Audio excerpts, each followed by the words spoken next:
How do you get over the fear or resistance when trying to go deeper?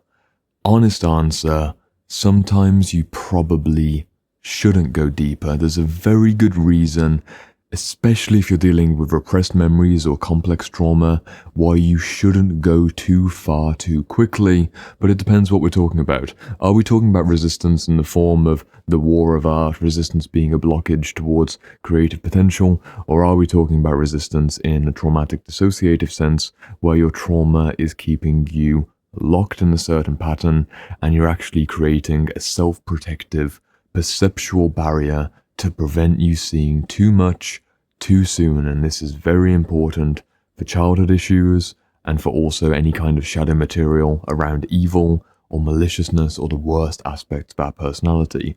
What are we talking about with this question? I'm going to give a take on both perspectives because this book is about resistance. We'll calm it down just a little moment. Are we talking about resistance or are we talking about a genuine self-protective, don't go any further into this, integrate what you've got, just calm down, Jordan, don't go any deeper, there's something soulful, there's something spiritual. It's what Donald Kalshed actually refers to frequently within the book Trauma and the Soul, being this idea that the soul has a self-protective mechanism, and if you've ever heard a story from a childhood abuse survivor, their soul leaves their body to protect something which is essential and vital and divinely sacred from that abuse or from that trauma. That's why people experience massive dissociation during massively upsetting situations. We'll come back to that. Let's see if we're dealing with resistance beforehand. It's going to be quite an emotional ping pong between two very heavy and then kind of very light topics, but it's important to separate it out, and that's what we're going to do in this video. How do we get over the resistance or the fear? When you're trying to go deeper, we need to understand what kind of resistance we're encountering. Let's go into resistance as a creative issue or some kind of laziness, some kind of procrastination, which is very much the theme of the War of Art. I imagine many people who are watching this video have read this book. Section from Resistance's Greatest Hits from Stephen Pressfield. The following is a list in no particular order of those activities that most commonly elicit resistance. And throughout this book, resistance is personified with a capital R, and it's very much a narrative story about our own procrastination and self-avoidance. Number 1, resistance comes up in the pursuit of any calling in writing, painting, music, film, dance, or any creative art, however marginal or unconventional. Number 2, resistance comes up with the launching of any entrepreneurial venture or enterprise for profit or otherwise. Number 3, any diet or health regimen. Number 4, any program of spiritual advancement. That's crucial for us. We'll come back to it. Number 5, any activity whose aim is tighter abdominals. See, we're getting a little bit more conversational. Do you want a six-pack? Resistance is going to come up. Number 6, any course or program designed to overcome an unwholesome habit or addiction. A bit more important for us. Number 7, education of every kind. That's very important for anyone who's interested in building their own inner work library. If you've already got books on the bookshelf, in fact, you've probably got a few books over on the bookshelf or somewhere around your home that haven't been read or they're half finished. Maybe there's some resistance towards going deeper with the self-examination. And number 8, any act of political, moral, or ethical courage, including the decision to change for the better some unworthy pattern of thought or conduct in ourselves. I almost misled you with this one. I was painting this out as a very shallow take on resistance, but these particular points, the point on spiritual advancement, resistance to spiritual advancement, resistance to overcoming a habit or an addiction, resistance to education, and resistance to any kind of moral or ethical move that would change our life, they can be sticky situations. However, if we understand that even surface level resistance is usually tied towards unfortunately a deeper traumatic story, you start to get a massive shortcut into the potential dissolution of a certain resistance-based holding pattern. Are you really resisting spiritual advancement because you're afraid of going towards nirvana? Why is that laziness coming up? Why is that procrastination coming up? Why are you still not reading the books that have been on your, your notes section in your phone, books to buy, or a post-it note on your desk, books to buy, things that you've seen? Why are you resisting going deeper?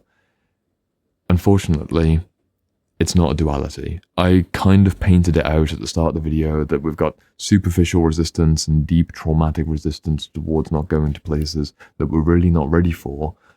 they all lead back towards a deeper story. And this is something which might not make sense immediately, but if we just sit with it for a moment, any act of procrastination, any act of repeated self-sabotage in any form to any degree, but particularly the chronic forms of self-sabotage, the chronic forms of not doing things that are good for us, they usually link back to a feeling of unsafety in your body, which is a nervous system issue, and the unsafety and the dysregulation is usually tied back to a certain childhood story or a certain moment where you achieved success or something good happened and then you were punished for it.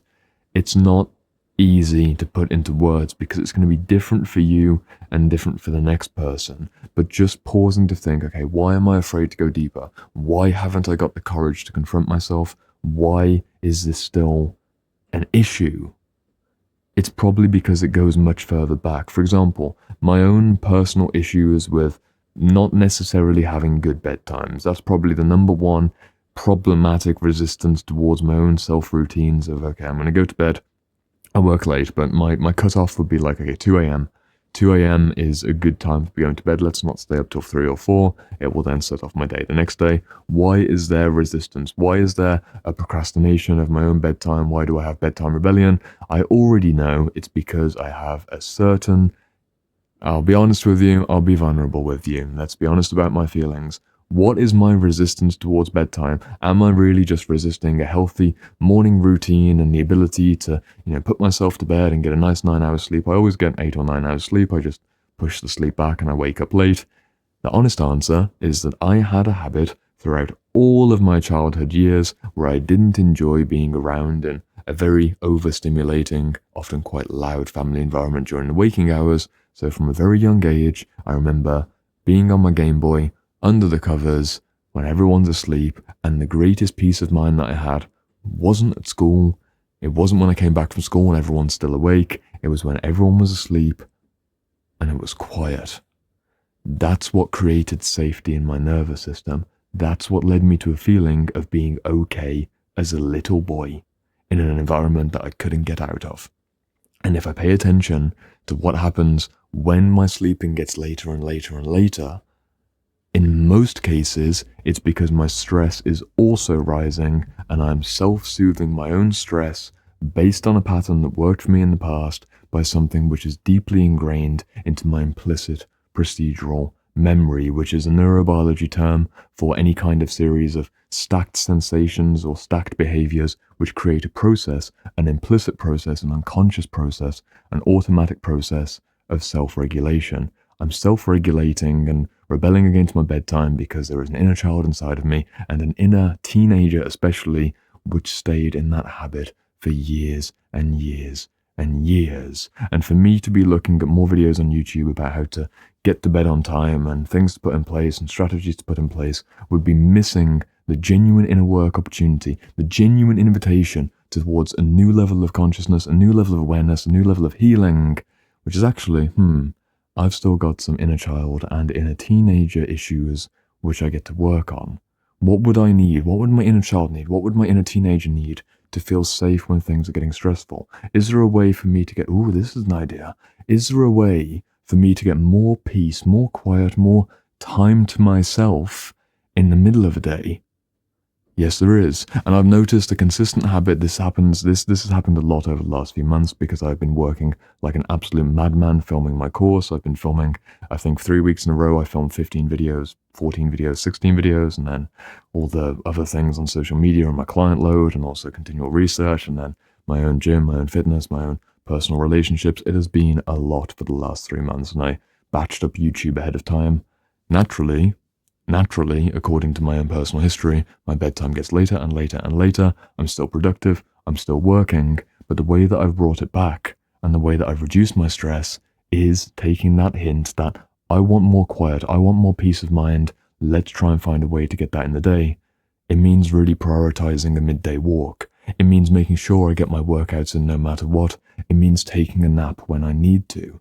Eye mask on, earplugs in, give myself that little, if it's like vroom, vroom, vroom, vroom, vroom, give myself the dip, the conscious regulation before it becomes overwhelming. This is where it comes back to the question. My resistance towards the literal symptomatic thing, me not going to bed, wasn't any particularly obvious reason. I had to go deeper into my own trauma history, and that was okay in this instance because it's not something which I'm unfamiliar with. I've had many, many, many years of journaling and reflecting. It's not news to me. But what if a particular pattern, let's say I didn't want to go to bed, and actually, bit of a warning on where this could go, if because I have issues related to my childhood where bedtime was met with instances of assault. I'm trying not to say the particular language because YouTube doesn't like the particular language. You understand what I mean when disgusting things happen to children from people who are meant to be protecting children in bed. That particular situation, if one of those situations happened, if multiple situations like that happened, no wonder I don't want to go to bed. And also, I'm in this frozen mode where I can't necessarily look at the thing. I don't want to look at the thing. I don't want to come back from dissociation because that would be so agonizing to relive those experiences. And that's why we have beautiful, incredible professional therapists and skilled facilitators to help us work through this in the right context. It's too much for us to do alone. We need someone else in those situations. Books are incredible, but for those really intense traumatic moments, we often need the support of someone else who can hold us while we dissolve. We need containment. We need the cliche safe space. We do need that safe space because otherwise we're just relying on our own willpower, our own ability to kind of get behind ourselves, and we're going to overcome resistance. And if you realize resistance is tied to trauma and you start realizing that the trauma is actually quite dark, and oh my God, I can't deal with this all on my own, and oh, I don't want to do this, and it just gets more and more anxious. You're not going to be able to do it on your own, and you don't have to do it on your own. There is something to be said for going to a professional if you need a professional. Of course, there's consequences in regards to then you still need to go through the pain. It's not the case that you can truly heal deep childhood wounds by not addressing them. There are a variety of modalities. I've recommended over 200 books on this channel to support you in that process. But it's being clear about where the fear might lead you. And if you have an intuitive gut feeling that the reason that you're spending way too much time on the phone, the reason that you're still drinking and drugging, the reason that you're choosing immature, unavailable, and dangerous partners is because not only have you got some kind of low self-esteem issue in the present, but actually you've got a massive trauma issue in the past. You have to go to the core. You have to get to the root, but don't rush towards the roots if you're not ready to go into that darkness. I'm doing my best I can on the internet. I'm doing the best I can in my client sessions. I've spent months, and realistically I've spent 4 years researching for the course that I'm building that's going to be out soon. It's hard. It's really hard. Don't rush into it. Sometimes it's best to not overcome all of that resistance because there is a natural, this is dense psychological territory, but I'll try and summarize it. The literature around trauma frequently reflects something like the idea that the human psyche, or the human soul, if you want to get spiritual, if you want to have that element inside, the human psyche has a self-repressive mechanism which keeps us safe from things which are too overwhelming to our system. There's a very almost beautiful in a very dark way. There's a dark, beautiful ability for our emotional resilience and our spiritual strength to protect us from that and shield us from that which is too vulnerable to see. It's why many of us don't experience our births. We don't have a memory of what happened when we were born, and often people, if they go through a car accident or some kind of tragedy, they just lose memory of it. They don't want to see it because maybe we shouldn't see everything. Maybe we shouldn't experience all that pain.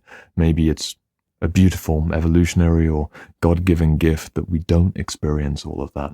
And yet if that's an issue, you go into spaces with people who you feel safe opening that space up with, and you stay there as long as you need to. You work through it and you heal. It depends on the context. I can't go too far in this question because it's a very broad question, but the fundamental takeaway is if you're feeling fear and you're feeling resistance towards going deep into a certain area, maybe you should listen to that intuition.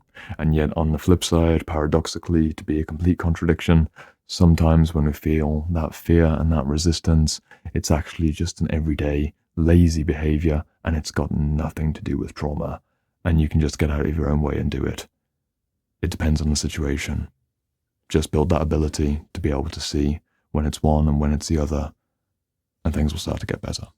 I hope this has been useful. Leave me a comment if you've got any expansions or any videos that you'd like to go into from this topic going forwards. That's how the whole series comes together. And in the meantime, there's the next video.